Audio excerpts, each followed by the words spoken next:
The whole concept of the car originally was to have kind of tuner ideas like today's generation, my generation, and throw in some pro touring G-machine type stuff in a V8 car. I like the idea of the rear wheel drive and the V8, easy to work on, cheap to make go fast. And I mean, those tuner guys, they can spend $3 grand on a turbo, and I can spend $3 grand on a whole new motor. I wasn't very hip on the original look. The rear window had the louvers, and they had those bowling ball center caps with aluminum fin wheels like the Knight Rider. I wanted to stick with the black color, but I didn't like the gold trim on the bottom. I wanted to ditch that. So, and the spoiler, that's kind of like a tuner style look. The wing is carbon fiber, and it's from VIS Racing. And the wing mounts, they originally were kind of flimsy-ish, and we got some new ones made from my dad's friend and got them contoured to the wing. There's a few like newer cars, like the C5R, the race car, that has a similar style wing on it. The stock hood, it had that kind of cowl induction sort of thing with the scoop off to the side, and that's not too bad looking, but I kind of wanted something more aggressive.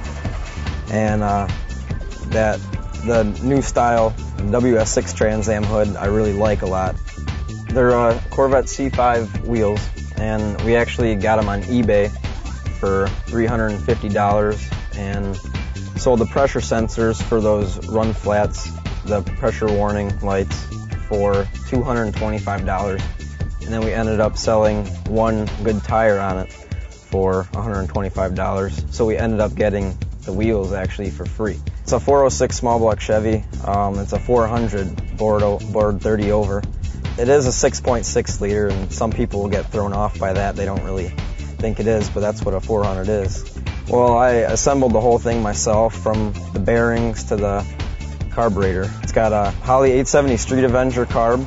It's got an Edelbrock RPM air gap intake, Vortec iron heads from those GM truck heads, and they were ported. Probe forged pistons, Eagle forged rods, and Eagle crank. And we have a comp cam, 244 duration at 50 on exhaust and intake. We have stock valves and 1.6-to-1 roller rockers.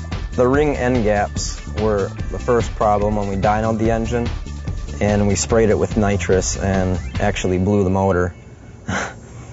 But the second come around, everything went well. 477 horsepower and 505 foot-pounds of torque. We have SLP headers, stainless steel coated, and Flowmaster exhaust, 3-inch all the way back. It's pretty loud, obviously, but I can deal with it. But it's not obnoxious like those tuner cars. It's got lots of low-end torque, and that's really what I like. The stance, we had to cut a coil out of the front to get the front end right, but the rear we have Lakewood control arms and a panhard bar. And the front, we just have new bushings, stock sway bars. The brakes on the front were actually kind of, well, the whole way around were pretty custom. The front rotors we had laying around, and my dad turned them down on a lathe, and we actually took the stock rotors and machined them down, since the wheel bearing was inside of it, like all together in one. And we actually made that a hat and bolted it to the rotor that we had. And the front calipers were from a ZR1 Corvette.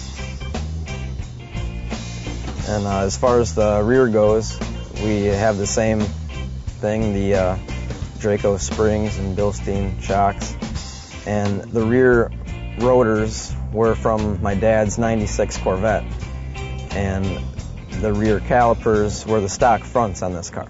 We got the Corbeau Forza seats, and I had to make adapters to adapt it to the stock seat mechanism. And we have an Auto Power Industries 4-point roll bar to stiffen the car up a little bit. And we got Corbeau 5-point harness And we got a B&M ratchet shifter, which you go back to first and you can just tap it into the rest of the gears. And it's got a button on the side of the handle for nitrous. And we have a Grant steering wheel with a nitrous purge button, and above that we have the gauges, and they're Stuart Warner gauges with the custom carbon panel that I made. Lots of math went into that. That's one of the school subjects that actually paid off. In front of the B&M shifter, there's a switch panel that I made to fit in the stock area where the ashtray used to be for fuel pumps and nitrous arming, so you don't accidentally hit the button. It was my first wiring job, like I said, and it all turned out pretty well. I'll do some autocross events with it. I'll take it to the drag strip every once in a while and just have fun with it legally. My friends really like it. They all think it's pretty cool because it's got those tuner looks to it, and they like the loud exhaust and loud engine, powerful. They're all talking about that 200 horsepower Civic, and I got a almost 500 horsepower Trans Am that'll kind of blow them all away. But they think it's cool. There hasn't really been too many kids around here anyways that have been in fast cars and know what it feels like. So what they have, that 200 horsepower car, to them. Until they get a ride in my car.